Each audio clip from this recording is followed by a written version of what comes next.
Vous avez vécu un calvaire, un viol le 11 novembre dans le hall de votre immeuble. J'entends des bruits de pas courir derrière moi et en fait je me retrouve plaquée au sol. Une jeune femme qui a été très peu soutenue, qui s'appelle Claire Géronimi. Vous prenez la parole sur RMC pour dénoncer l'insécurité dans laquelle vivent les femmes au quotidien. Éclat, un mot à double tranchant qui symbolise à la fois brisure et rayonnement, cassure et scintillement. Je suis Claire Géronimi et à la suite de mon agression, j'ai décidé de donner la parole à des personnalités inspirantes pour mettre en lumière leur vision féminine si singulière. Femmes politiques, journalistes, psychologues, avocates ou encore victimes échangeront avec moi sur leurs sentiments et leurs interrogations de notre place dans la société. Je désire également mettre l'accent sur leurs histoires marquantes afin de vous fournir, chères auditrices et auditeurs, les clés vers votre propre éclat. Bienvenue dans le podcast Éclat de femmes. Aujourd'hui, j'ai le plaisir d'accueillir Marlène Schiappa, une femme brillante aux multiples éclats. Présidente d'Active, associée chez Tilder, ancienne ministre chargée de l'égalité entre les femmes et les hommes, mais également écrivaine, elle a pris le temps de nous rejoindre sur le podcast pour partager son parcours et sa vision féministe de notre époque actuelle. Bonne écoute. Bonjour Marlène, Bonjour. Merci beaucoup d'avoir accepté mon invitation. Avec plaisir, merci de m'avoir invitée. Peut-être pour commencer, pourquoi avez-vous accepté de venir sur ce podcast Éclat de femmes et d'échanger ensemble aujourd'hui ? D'abord pour vous soutenir, Claire, parce que je pense que c'est important de le faire. De manière générale, de soutenir les projets des jeunes femmes et cette nouvelle génération engagée qui réinvente le combat pour l'égalité femmes-hommes. Et par rapport à tout ce que vous avez pu traverser, je pense que c'est extrêmement important de soutenir cette parole. Et je pense qu'on a beaucoup de choses à partager sur ce sujet de la situation des femmes face aux violences sexistes et sexuelles, mais aussi plus largement, parce que nous ne sommes pas que dans des situations de victimes, et nous sommes aussi dans des situations de femmes qui prenons nos vies en main, et vous le démontrez en créant ce podcast. Merci beaucoup Marlène, parce que c'est vrai que vous êtes déjà bien engagée, en tout cas pour les femmes depuis un petit moment. Pourriez-vous nous décrire les 3 caractéristiques qui font de vous une femme ? Mais je trouve que c'est très difficile de répondre à cette question. J'ai réfléchi avant de venir, mais en fait, je n'ai pas envie d'être caractérisée par les combats que je mène, parce que je déteste l'assignation à identité ou l'assignation à statut. Et donc aujourd'hui, et depuis que j'ai l'âge de 15 ans, je mène des combats pour la place des femmes dans la société, mais j'ai envie d'avoir la liberté de changer, de pas être enfermée dans cette cause, et peut-être dans 3 ans, 5 ans, je serai sur complètement autre chose. Et j'ai envie de pouvoir le faire. Donc je dirais en première caractéristique justement la liberté. Le statut de la liberté tatoué sur le bras. Pour moi, la liberté, c'est quelque chose de absolument fondamental. Et je parlerai d'égalité aussi, parce que au-delà de l'égalité femmes-hommes, le lien à l'autre, l'altérité, je trouve que c'est quelque chose d'extrêmement intéressant, ce qui m'amène à un point 3 qui serait le débat. J'aime bien débattre, parfois j'aime être d'accord avec des gens, mais j'aime aussi quand on n'est pas d'accord, quand on croise nos visions. J'aime changer d'avis dans une conversation et me dire « Ah bon, j'avais pas vu ça comme ça » et essayer d'adopter le point de vue de l'autre. Voilà, c'est plus que 3 mots, mais je pense que ça fait un beau package. C'est une belle vision. C'est vrai que c'est compliqué, je trouve, de se catégoriser, et c'est quelque chose en tout cas que je déteste faire, mais c'était pour mettre, on va dire, en lumière vos compétences. Et c'est vrai qu'il y a des fois, il y a des personnes qui se présentent par leur travail, ça c'est la première des choses, et après c'est... Mais en fait, au final, qui on est vraiment, quoi. Peut-être une question qui, en tout cas, un peu était l'élément déclencheur et qui vous a motivé à vous engager politiquement, parce que du coup, de ce que j'ai cru comprendre, c'est depuis assez jeune. Et plus particulièrement après pour le droit des femmes, en tout cas, et l'égalité, on va dire, homme-femme. En fait, c'est la perception petit à petit. Il y a pas un matin, je me suis réveillée en me disant là, je suis féministe, mais c'est d'avoir vécu des choses qui m'ont interpellée, et ça remonte à quand j'étais enfant.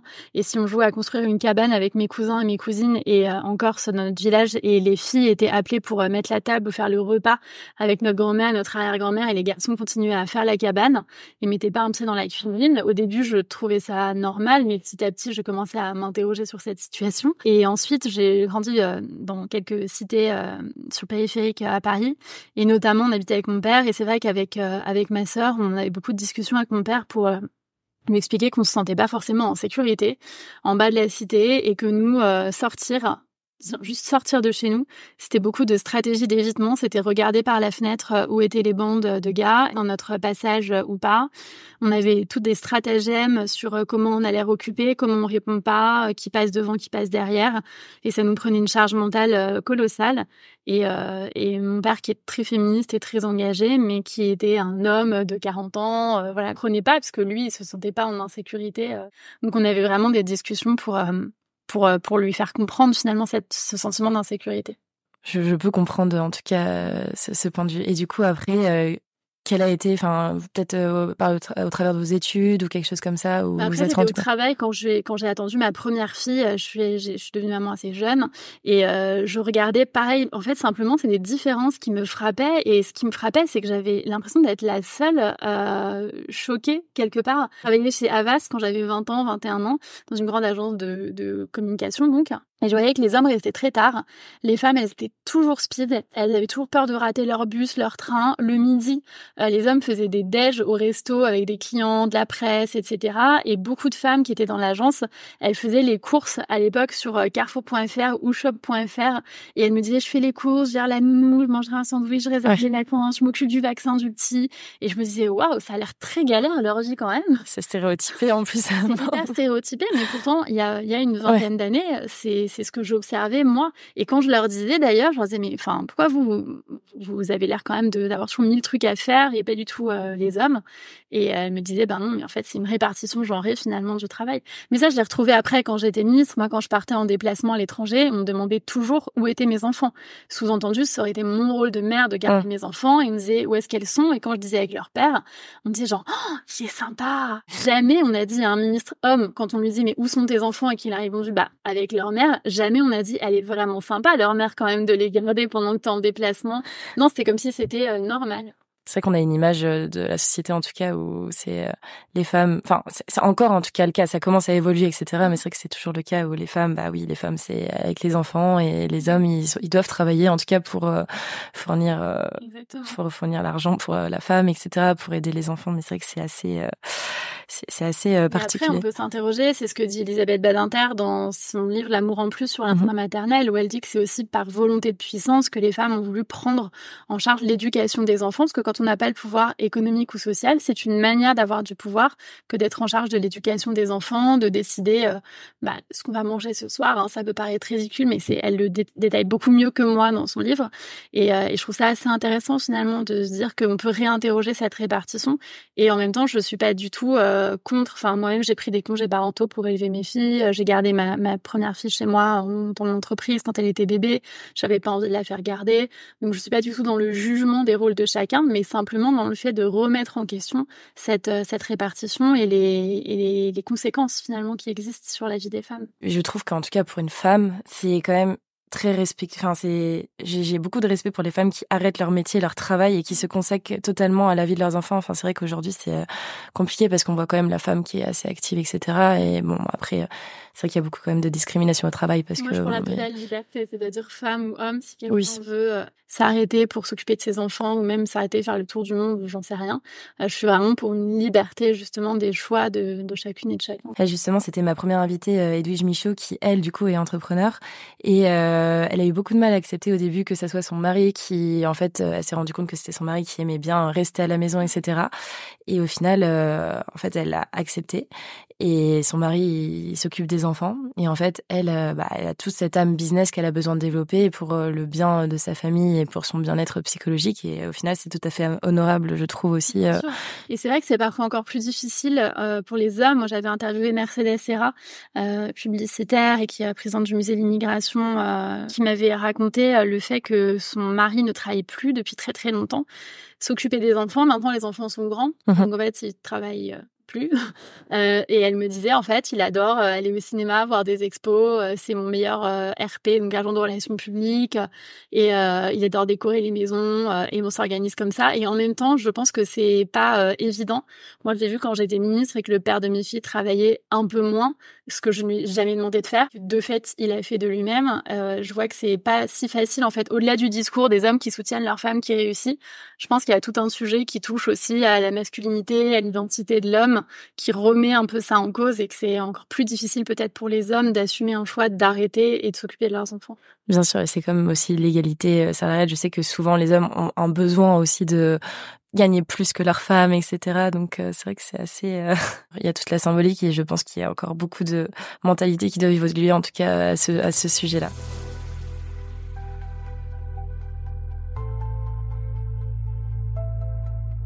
Est-ce que, dans votre cas, vous souhaiterez évoquer un événement marquant dans votre vie, en tout cas tant professionnel que personnel, qui, sur le moment, a, on va dire, un peu changé les lignes du cours de votre vie? J'en ai eu plein en fait et j'aime bien le nom de votre podcast d'éclat de femme parce que voilà, c'est vrai que il y a une phrase en revanche que j'aime pas qui est quand on dit ce qui vous tue pas vous rend plus fort ou les épreuves vous renforcent. J'aime pas j'aime qu'on arrive à être résilient face à une épreuve, mais j'aime pas cette espèce d'injonction à tout bien prendre, une espèce de positivité toxique. Parfois une épreuve c'est juste une épreuve, et parfois quand on est en deuil ou qu'on a vécu quelque chose de difficile ou qu'on a été agressé, on a juste envie de pleurer en boule dans un coin et on n'a pas envie de dire ah non mais c'est pas grave parce que je suis une warrior donc je sais pas, ça me rend plus forte, c'est cool, j'ai beaucoup appris sur moi-même. Donc voilà, mais je dirais que parfois et notamment dans la vie personnelle, quand on est une femme, on vit effectivement énormément d'épreuves. Après, j'essaie toujours de trouver ce qui n'est pas facile, la ligne de crête entre la victimisation et la politisation, si je peux le dire comme ça, des épreuves qu'on peut vivre. Pendant toute la période MeToo, j'étais secrétaire d'État chargée de l'égalité femmes-hommes. J'ai toujours refusé de répondre à la question « Est-ce que vous avez déjà été violée ?» Parce que je trouvais que c'était une manière de me renvoyer d'une manière ou d'une autre dans une case. Et soit de me dire, en gros, elle a été violée, donc elle est une victime, donc c'est pas une experte et donc elle va s'exprimer en tant que victime ou sur son cas à elle. Et si je disais non, c'était une manière de me dire en gros elle n'est pas assez légitime. Il y a quelque chose que je déteste, c'est vraiment une espèce de concurrence victimaire dans certains mouvements un peu radicaux dans lesquels en gros chacun regarde ce que l'autre a vécu, et si vous avez donné plus de détails, plus de choses difficiles, etc., on considère que votre parole est plus légitime, et je suis pas d'accord avec ça. Moi je suis pas excisée, j'ai jamais été menacée d'être excisée, et pourtant je lutte contre l'excision. Je pense que c'est une pratique barbare et qu'il faut absolument l'abolir et protéger les petites filles, qu'elles soient en Bretagne ou au Mali. Et pour autant, je n'incarne pas ce sujet, je ne suis pas menacée de mutilation génitale, etc.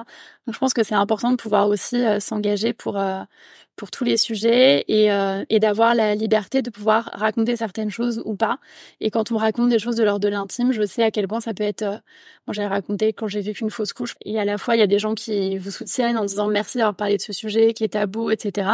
Et en même temps, ça dérange toujours un peu parce qu'on met sur la place publique, comme vous l'avez fait vous aussi, on met des choses sur la place publique qui sont normalement tabous, etc. Et du coup, on bouscule quelque part à la fenêtre de ce qui est dissible et de ce qui n'est pas. On parle beaucoup de libération de la parole des femmes, mais toutes les paroles des femmes ne sont pas acceptées dans le débat public. Bien sûr, c'est vrai que c'est dur en tout cas, parler de son histoire personnelle. Je rebondis là-dessus. Après, quand on veut parler d'autres sujets un peu plus général pour les femmes, c'est vrai qu'on est souvent vite catégorisé malheureusement. Et par exemple, je le vois, c'est vrai que j'aurais bien voulu parler d'autres sujets autres qu'en tout cas les agressions sexuelles, etc. Et je pense qu'il y a plein d'autres sujets sur les femmes, par exemple leurs conditions au travail ou des choses comme ça. Et c'est vrai que pour le moment, en tout cas, je me sens pas laissée légitime parce que justement la place publique me ne laisse pas parler de ça parce que j'ai été victime et que j'ai raconté mon histoire personnelle. Être porte-parole des femmes pour tous les sujets, ça doit être quand même compliqué. C'est un beau combat en tout cas.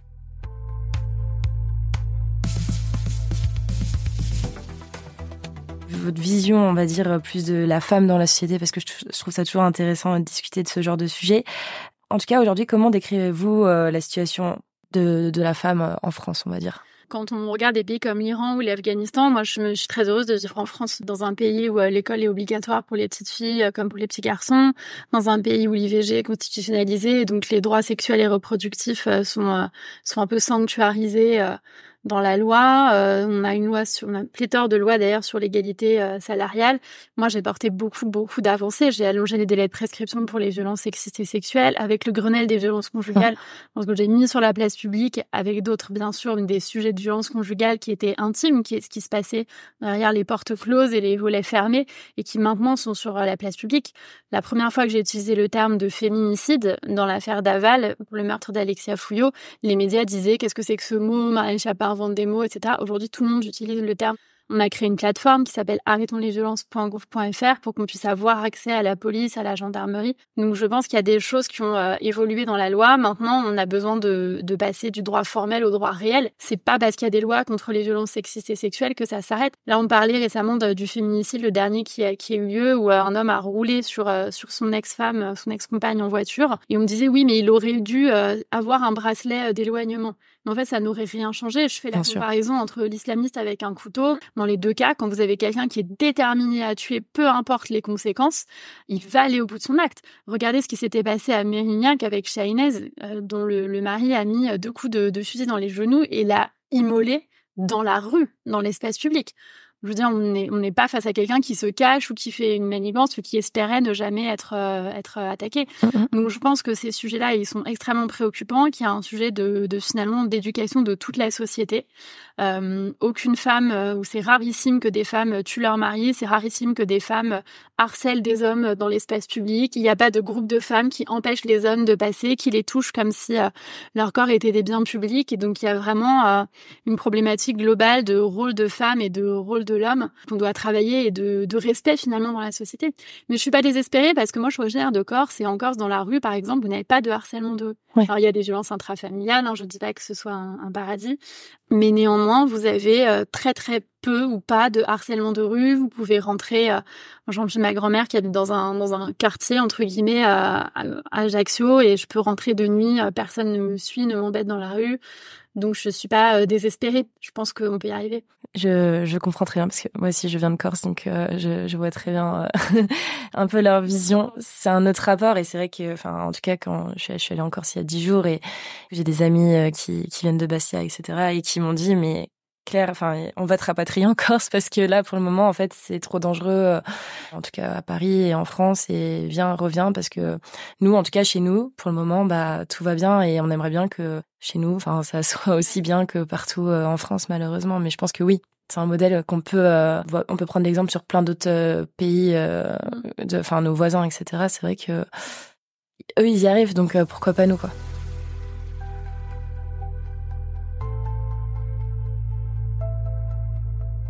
Selon vous, en tout cas, quels sont les principaux défis auxquels les femmes sont confrontées dans différents domaines de la société, que ce soit la politique, le travail ou alors la vie familiale en général? C'est très varié. Je pense que pour parler des choses les plus graves d'abord et les plus peut-être plus légères ou les combats plus consensuels ensuite, moi je suis très préoccupée et c'est peut-être parce que j'ai passé 2 ans et demi au ministère de l'Intérieur, mais par la montée de l'islamisme qui tend à créer une nouvelle norme et un genre de société entre guillemets charia compatible. La jeune fille Samara qui a été tabassée parce qu'elle était habillée, je cite, à l'européenne, où toutes les jeunes femmes qu'on empêche de circuler librement, de s'habiller comme elles le souhaitent, peut-être de boire un verre de vin si elles le souhaitent. Alors, je fais pas l'apologie de l'alcool, j'en bois jamais, mais encore une fois, c'est une question de liberté. Si une femme a envie de se mettre toute seule à une terrasse dans la rue et de boire un verre de vin rouge ou un cocktail, elle doit pouvoir le faire sans avoir un gardien homme. Si on doit pouvoir sortir cheveux au vent parce qu'on a envie de le faire, on doit pouvoir le faire. Donc, je suis extrêmement préoccupée d'abord par ce sujet-là qui me semble important parce que si on valide une société un peu charia compatible, un genre de djihadisme d'atmosphère, comme le dit Gilles Kepel, ça veut dire qu'on considère que on peut lapider les femmes adultères, qu'on peut jeter les homosexuels du haut des toits. Je pense que c'est extrêmement préoccupant et qu'il y a un travail qui est fait contre ça de la part des services de renseignement, mais je pense que c'est difficile là aussi de lutter contre des gens qui sont radicalisés seuls chez eux face à des vidéos YouTube. La première chose que je citerai, parce qu'elle me tient à cœur, même si je sais qu'elle est extrêmement clivante et difficile et à porter et qu'il y a encore beaucoup d'aveuglement par rapport à ça. Mais ensuite, j'irai sur un autre sujet qui me tient à cœur au-delà du harcèlement de rue dont on a parlé. Et donc, j'ai porté la loi, c'est la loi Chiappa contre le harcèlement de rue en France. Je parlais de la place des femmes dans le pouvoir économique. Parce que là aussi, après avoir beaucoup travaillé sur les sujets de violence sexistes et sexuelles, en 2016, en 2015, d'ailleurs, j'avais sorti une note pour la Fondation Georges Jaurès qui s'appelait « Pourquoi les violences sexistes et sexuelles doivent redevenir la priorité du combat féministe ». Ça ne l'était plus à un moment. Si elle est devenue, on a fait beaucoup de choses là-dessus, il y a eu MeToo, etc. Et je pense qu'au-delà de ça, maintenant, on doit aussi travailler sur le pouvoir économique. Parce qu'on ne peut pas se contenter de petits pas, de petites avancées et considérer qu'on aspire juste à ne pas être victime de quelque chose. Je pense que ça, c'est quand même la moindre des choses et le minimum syndical et le socle de base de demander de ne pas être victime de violences sexistes ou sexuelles. Et qu'au-delà de ça, on ne peut pas se contenter de dire tant mieux, on n'est pas ou plus, on a eu de la chance ou que sais-je, victime de violences sexistes et sexuelles. Donc je lance une ONG qui s'appelle Active et l'une de nos premières actions, c'est de créer le Next Women 40 qui vise à trouver les prochaines femmes patronnes du CAC 40. Parce qu'aujourd'hui, plus de 92,5% des patrons du CAC 40 exactement sont des hommes. Il y a 18 ans, quand j'ai monté ma première association Maman Travail, quand j'étais enceinte de ma fille, il y avait 2 patronnes du CAC 40, elles sont 3 aujourd'hui. Quand je serai grand-mère, elles sont 4. Quand je serai arrière-grand-mère, 5. Et quand je serai plus de ce monde, 6 sur 40, c'est trop lent. D'ailleurs, le World Economic Forum a calculé qu'on va atteindre l'égalité femmes-hommes dans le monde économique en l'an 2234. Ok, on a un moment. Voilà, on a un peu de temps. Donc voilà, je trouve que c'est absolument trop lent et qu'on doit agir, faire quelque chose. Et donc nous, on se met ensemble, on va aller au MEDEF cette semaine pour créer cette liste des 40 prochaines patronnes du CAC 40. Je trouve que c'est une action assez concrète de sororité aussi pour dire que ces femmes dirigeantes de talent, elles existent. On les connaît pas encore, mais on a envie de les nommer, de les soutenir et de les faire grandir. Ok, c'est vraiment un très beau projet et je pense qu'il y a beaucoup de choses à faire en tout cas dans le milieu du travail qui est encore pas forcément mis en lumière parce que oui, on parle déjà des égalités salariales, etc. Mais on parle pas forcément de femmes hautes dirigeantes et c'est vrai que, en tout cas, moi je le retrouve beaucoup parce que j'ai évolué dans un milieu entrepreneurial où par exemple mes études à HEC, quand je faisais mon master avec HEC entrepreneur, bah oui, on était 30% de femmes et limite je me suis même dit peut-être qu'en fait je suis pas légitime d'être là, c'est pas ma place parce que ok, je suis une femme et en plus de ça, j'avais un parcours un peu atypique avant, donc en fait pourquoi moi, en fait c'était pas un garçon qui a pris ma place, etc. C'est vrai que c'est assez dur en fait, même inconsciemment on se répète ce genre de choses et c'est vrai que si on voyait plus de femmes en tout cas dans des grosses entreprises avec des gros postes, ça reste très tabou pour les femmes, l'ambition, y compris l'argent. Voilà, des hommes qui parlent de leur salaire. Ça reste acceptable, mais des femmes qui disent qu'elles veulent gagner plus d'argent, c'est très difficile. Et puis, on en parlait en off avant de commencer le podcast. Moi, je crois qu'il y a aussi un lien entre les petites, entre guillemets, ambitions des femmes et la question des violences sexistes et sexuelles. Quand sur le trajet pour aller passer un entretien d'embauche, en fait, on doit regarder derrière soi. Le sentiment d'insécurité, c'est déjà de l'insécurité, en fait, en réalité. Parce que même si vous n'avez pas été agressé dans le métro, si vous avez passé votre trajet à trembler, à être en état de stress, à sécréter de l'adrénaline négativement, à regarder derrière vous, et vous arrivez à votre entretien d'embauche les mains moites, en tremblant. C'est pas bien. C'est pas vrai que vous êtes apte à faire tout ce qu'on vous dit dans les manuels et les magazines féminins, de dire ayez confiance en vous, demandez plus, demandez une augmentation, connaissez votre vraie valeur. Ok, mais en fait là je suis juste en mode survie, donc je suis pas du tout. Et c'est pareil pour les violences conjugales. Si vous rentrez chez vous avec un partenaire qui vous insulte ou qui vous frappe tous les soirs, c'est pas vrai que le lendemain matin vous vous dites allez, je suis en mode warrior et je vais demander ma belle promotion que je mérite. Bien sûr, c'est sûr que je pense qu'en tout cas les femmes ont beaucoup plus de combats en off aussi à mener que les hommes, et les hommes souvent ont juste le travail auquel se concentrer et puis après il y a beaucoup moins on va dire d'interférence dans tout ce process. Si vous pouviez changer quelque chose, ça serait quoi? C'est difficile à dire, mais je changerais peut-être je changerais l'engagement des hommes. Je pense qu'on a vraiment besoin des hommes pour avancer dans ce combat-là. Dans mon ONG, d'ailleurs, j'ai créé un cercle des alliés avec des hommes CEO d'entreprises, économistes, parlementaires, qui sont sociologues, qui sont engagés avec nous. Et je pense que c'est important de plus insister sur... Alors, je vais citer Virginie Despentes, avec qui je peux être toujours d'accord politiquement, c'est un euphémisme, mais elle a quand même écrit un très beau livre féministe qui est King Kong Theory, il y a des années de ça maintenant. Dans lequel elle dit que le féminisme libère les hommes, en gros aussi. Alors elle le dit mieux que ça, mais elle explique qu'elle écrit aussi, il y a toute une longue tirade qui est très connue où elle dit: j'écris de chez les moches pour les moches, les mal baisés, les femmes exclues du grand marché de la drague, etc. Mais elle dit aussi qu'elle écrit pour les hommes qui s'interrogent sur la taille de leur pénis, pour les hommes qui pleurent, qui ont peur dans le noir quand ils sont tout seuls, qui ont des angoisses, qui n'arrivent pas à dormir. Et je trouve ça très bien parce que je trouve que pour la première fois, on avait une femme qui s'intéressait un peu aussi à cette détresse masculine. Bien sûr. Et je pense que la question du féminisme et de l'égalité femmes-hommes, elle est faite pour émanciper les hommes aussi. Ce qu'on disait tout à l'heure, si un homme a envie de s'occuper de son bébé ou de faire du jardinage, il doit pouvoir le faire sans être sans être brimé ou sans se sentir remis en cause dans son identité masculine. Et certains qui vont écouter ce podcast vont dire ah non mais c'est pas vrai, c'est déjà le cas, etc. Ben, ça dépend où. En fait, je disais tout à l'heure, je suis originaire de Corse, j'ai été élue en Sarthe. Au moins, en fait, ce qui se passe dans les discussions de salon à Paris, où on s'interroge sur le genre, sur la construction, sur l'identité, ben c'est pas ce qui se passe partout. Et je pense que même parfois ça déconnecte. Moi, j'étais très en colère contre la phrase de Sandrine Rousseau sur le barbecue, par exemple. Je trouve ça stupide. Et je pense qu'il n'y a pas une seule femme en France qui a vu sa situation améliorée par un débat sur le barbecue. Et en plus, quand on donne l'impression aux gens qu'on va légiférer sur leur vie personnelle, c'est là qu'on crée du rejet.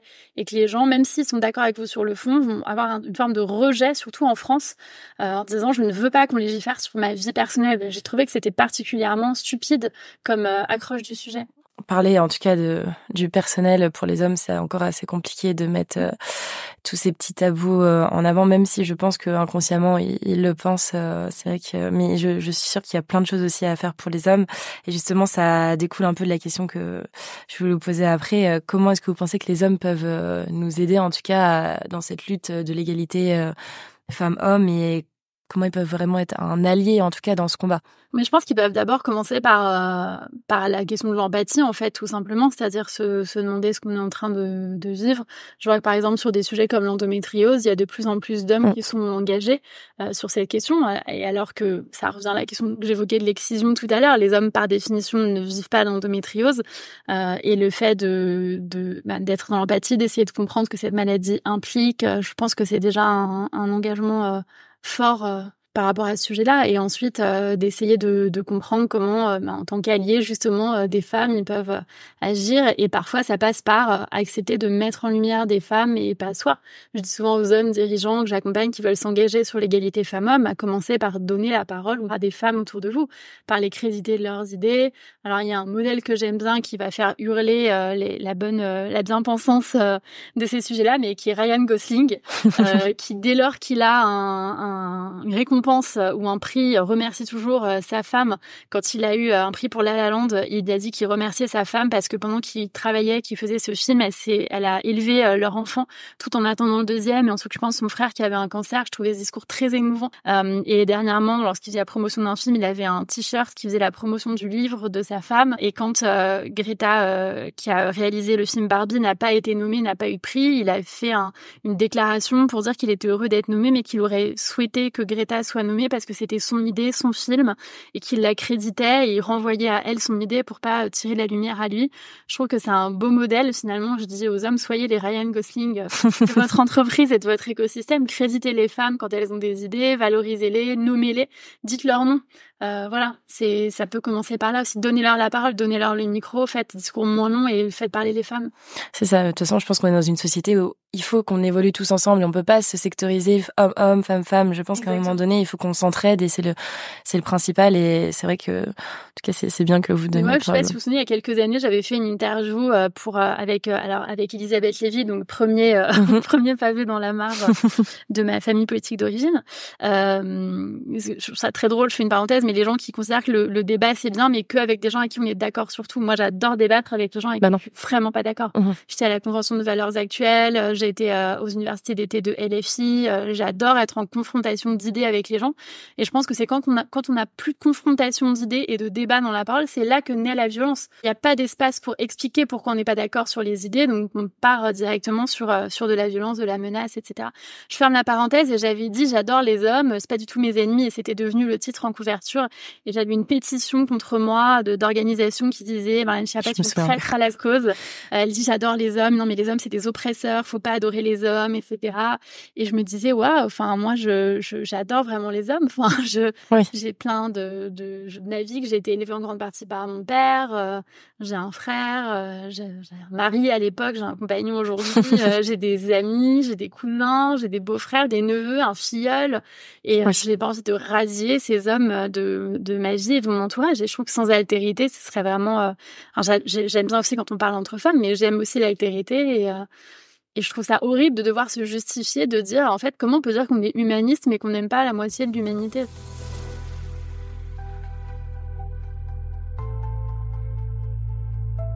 Est-ce que vous avez un message ou un conseil que vous souhaiterez transmettre, en tout cas aux femmes qui aspirent à créer un impact positif dans la société et qui veulent en tout cas faire entendre leur voix comme vous avez réussi à le faire et comme vous le faites encore? Je leur dirais de se demander quel est leur message à elles. Moi, j'adore la phrase d'Oscar Wilde qui est « Soyez vous-même, tous les autres sont déjà pris ».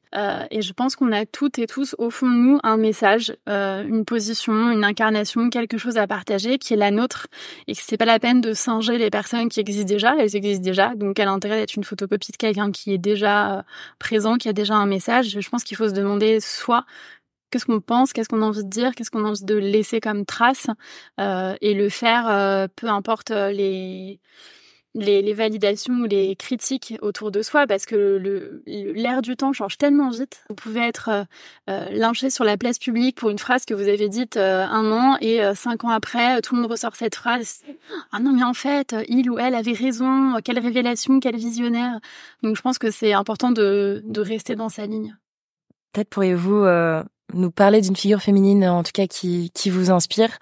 De la même manière, je sais jamais quoi dire quand on me pose cette question, parce qu'il y a des femmes qui m'inspirent, mais que ce soit Frida Kahlo comme peintre, évidemment Simone Veil, mais c'est alors moins original comme réponse. Oui. J'aime aussi beaucoup des figures de la résistance corse, comme Danielle Casanova, qui était une grande résistante corse, qui est morte en déportation, qui appartenait à une famille très engagée, qui a caché des juifs pendant la guerre, et dont la sœur était la première femme élue de France, qui était élue à Ajaccio. Et je dirais que mes filles m'inspirent tout simplement. Je pense qu'on peut être aussi inspiré par les générations qui arrivent. Et je pense, ma fille aînée me dit souvent que ma génération, j'ai 41 ans, que ma génération, on est une génération un peu du combat féministe, mais du compromis. C'est-à-dire qu'on n'est pas radical par rapport à elle. Et elle me dit qu'elle est la génération qui ne fait pas de compromis, et je trouve ça très intéressant de voir, parce que même si on pense être féministe, on est quand même aussi le poids de le produit de son éducation. Si j'ai des parents très progressistes, mon père est très engagé, etc., mais j'ai quand même une famille avec une mère d'origine italienne, un père corse, le père de mes filles qui était marseillais, très méditerranéenne, et voilà. Et parfois je me surprends à dire des choses à mes filles qui effectivement sont peut-être pas très féministe. Elle se moque de moi parce que je dis souvent à mon mec de rester assis. Je lui dis non, mais reste assis, je vais débarrasser, je vais faire des choses. Donc elle m'imite en disant reste assis chérie. Et elle me dit si les gens savaient que Marlène Schiappa, la féministe, elle passe son temps à dire ce mec reste assis, je vais le faire. Donc voilà. Et même elle, dans leur rapport, ma fille, elle avait un appareil, ma fille cadette, et je lui dis non, mais suce pas ton pouce, t'as ton appareil. Après quand tu seras grande, voilà, j'étais limite à lui dire pour te marier, et elle me dit non, mais c'est la beauté intérieure qui compte. Donc voilà, ça me fait rire de voir cette voilà, et y compris ma fille aînée qui a de l'endométriose justement, et qui est très à l'aise avec le fait d'en parler. Je vois que nous, les règles, c'était un énorme tabou quand j'avais 16-17 ans. J'aurais jamais dit à mes copains j'ai mes règles, et j'avais tort d'en faire un tabou, mais je vois que pour elle et pour sa génération, ça l'est pas, et ça me donne beaucoup d'espoir, parce que je vois les garçons aussi qui sont très en soutien, les garçons qui ont 16, 17 ans, 18 ans. Ils sont plus compréhensifs. Ouais. Beaucoup d'entre eux sont très ouverts sur ces sujets. Alors, je fais pas de généralité, il y a aussi des connards bien sûr, partout, mais dans la tendance, en tout cas, on va dire que c'est vrai. Ça me rassure, ça me donne confiance.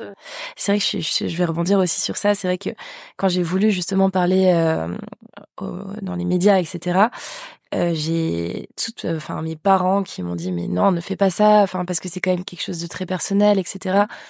Et les personnes plus jeunes, en tout cas, et plus jeunes que moi, étaient en train de me pousser justement à le faire, et parce qu'on parle quand même de quelque chose qui est quand même assez touchy, etc. Et c'est vrai que ça rejoint totalement ce que vous dites sur la tendance des générations. Alors moi, je pense que je suis entre justement les deux générations. Je viens d'avoir 27 ans, et c'est vrai que il y a encore des petites choses qui vont pas, mais on essaye de faire évoluer, et je vois que la génération, en tout cas après moi, est beaucoup plus déjà pacifiste et essaye d'être beaucoup plus compréhensif les uns envers les autres. Donc bien sûr, mais moi je tant pense mieux. Que vous avez eu beaucoup de courage de le faire, et surtout, comme je disais tout à l'heure, il faut s'écouter à un moment, et en parlant, en fait, vous n'avez pas parlé que pour vous-même. L'idée, c'est pas de raconter votre histoire nécessairement, je pense, mais c'était aussi de parler pour toutes les femmes qui ne peuvent pas, qui n'ont pas accès à la parole, qui savent pas comment le dire, qui sont pas dans une situation suffisamment stable psychologiquement au moment où pour pouvoir prendre la parole, voilà.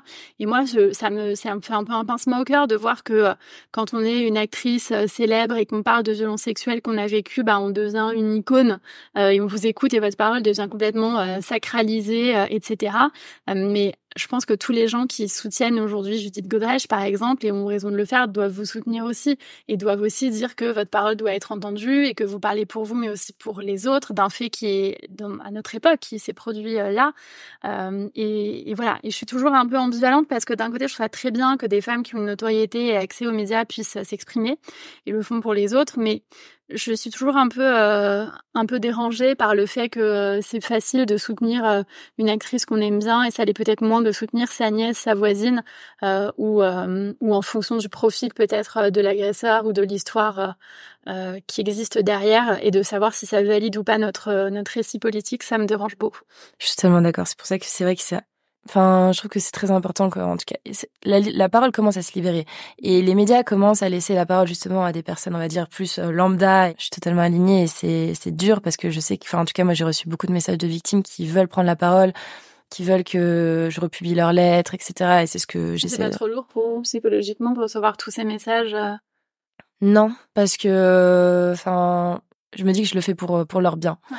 Donc forcément, j'oublie peut-être un petit peu aussi mon côté psychologique et peut-être qu'un jour ça ressortira dans 20 ans et que j'aurai des énormes séquelles, mais en tout cas aujourd'hui, c'est dans ça où je me sens vraiment moi-même et ça donne un sens à ma vie où je me dis je suis vraiment utile de pouvoir libérer la parole et qu'il y ait beaucoup plus de femmes et même des hommes qui sont venus vers moi et qui m'ont dit qu'ils s'étaient fait agresser, etc. et que grâce à moi en fait ils vont pouvoir porter plainte, qu'ils veulent bien en parler dans pas mal de médias et que du coup en fait tout ça permet de ouvrir les yeux en tout cas aux citoyens, donc c'est vrai que vous entendre ça fait aussi l'effet pour certains de se dire en fait je n'ai pas à avoir honte. Ouais, c'est ça. Voilà, elle en parle et donc moi aussi je peux peut-être en parler sans éprouver cette honte ou ce sentiment que ça doit rester caché ou j'aurais mal fait quelque chose, alors qu'évidemment c'est pas le cas. Bah non, c'est pas le cas et c'est pas une honte en fait de se faire agresser. Enfin, on y est pour rien, que ça soit notre mari, notre frère ou un ami ou une personne dans la rue qu'on a croisée, c'est pas de notre faute en fait. Et c'est pas parce qu'on s'est habillé de telle façon que c'est notre faute. C'est pas parce qu'on a eu peut-être un comportement un peu déplacé que c'est notre faute. C'est juste une question de respect, de limite que malheureusement. Je sais pas si vous avez vu cette exposition qui montre les vêtements que les femmes partagent, qu'elles portaient dans la rue quand elles ont été agressées et qui montre qu'en fait, d'ailleurs, moi j'avais fait un livre qui s'appelait Où sont les violeurs, qui battait en brèche un petit peu les idées reçues sur le viol et j'avais compilé beaucoup de statistiques qui existent et qui sont pas beaucoup publiées, notamment sur la saisonnalité et en fait, il y a plus de viols par exemple l'automne-hiver que l'été. Donc ça n'a rien à voir avec le fait d'avoir une jupe ou tel ou tel vêtement, mais c'est vrai qu'on se pose la question. Moi, j'avais été suivie il y a des années de ça, j'avais été suivie par un type dans un ascenseur. Bref, sans rentrer dans les détails. Et moi, je portais une mini-jupe et des bottes ce jour-là. Et en fait, je pense que j'ai plus mis de toute ma vie de mini-jupe et de bottes. Enfin, je l'ai jamais dit, mais voilà, je vous le dis là. Parce que j'en ai gardé une espèce de culpabilité de j'aurais pas dû m'habiller comme ça. Ensuite, j'ai tenu la porte dans l'immeuble et je me suis dit, mon père m'a toujours dit ne tiens pas la porte aux inconnus. Les gens, soit ils rentrent parce qu'ils ont le code, soit ils ont pas le code, ils ont pas besoin de rentrer. Ouais. Et j'allais chez un ami, j'ai tenu la porte et quand je suis rentrée dans l'ascenseur et que je lui dis vous allez à quel étage et qu'il m'a pas répondu et qu'il m'a fixé, j'ai compris qu'il allait à aucun étage et qu'il me suivait juste en fait.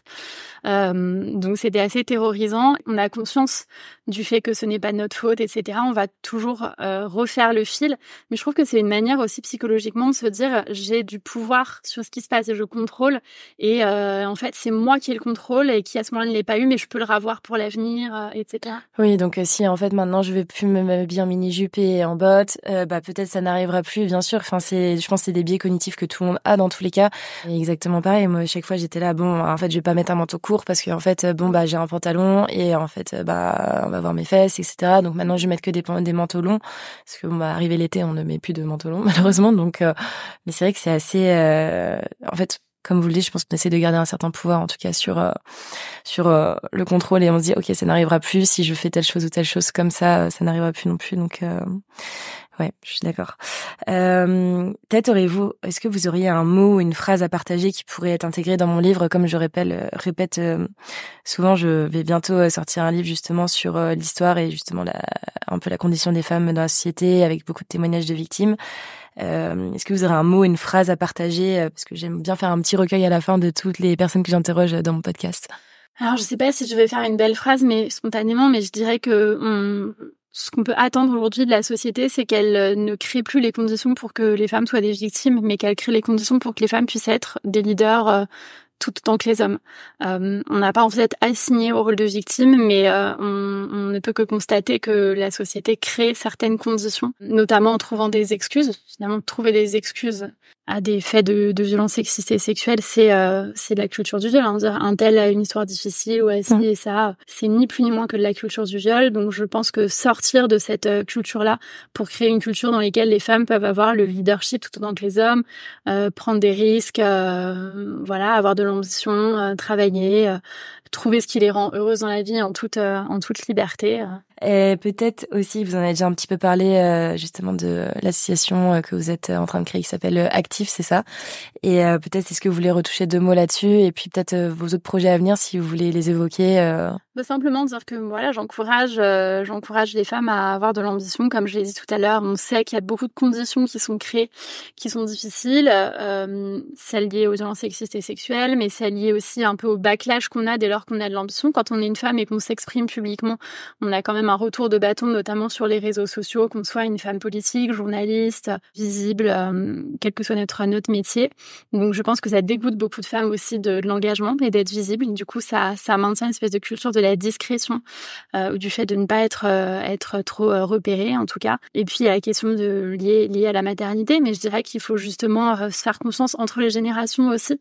Une femme qui a j'étais avec l'association Force Femmes récemment, une femme qui a plus de 50 ans, mais on peut considérer que peut-être elle a plus de temps disponible, ses enfants sont partis ou sur le point de le faire, et donc c'est dommage de laisser de côté les femmes de 50, 60 ans et plus dans le monde du travail, tout comme c'est dommage de pas donner leur chance aux femmes qui ont 20, 25 ans en disant qu'elles n'ont pas assez d'expérience. Et puis de toute façon, entre 25 et 50, on va vous dire que vous allez vous occuper de vos enfants. Donc la marge, elle est quand même très restreinte pour le temps, pour pouvoir s'épanouir professionnellement. Donc je lancerai peut-être un message de solidarité, de sororité. C'est un peu ce que j'essaye de faire avec Active, d'aller mettre en lumière d'autres femmes.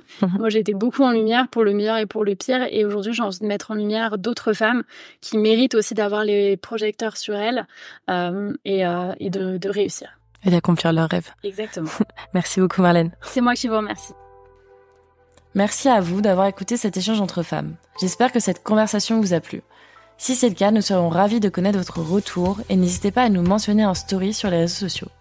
Pour découvrir les nouveaux épisodes d'Éclat de femmes chaque semaine, abonnez-vous sur votre plateforme d'écoute préférée. Et si vous pensez que cela pourrait intéresser l'un de vos proches, je vous encourage à le partager avec lui. À très vite!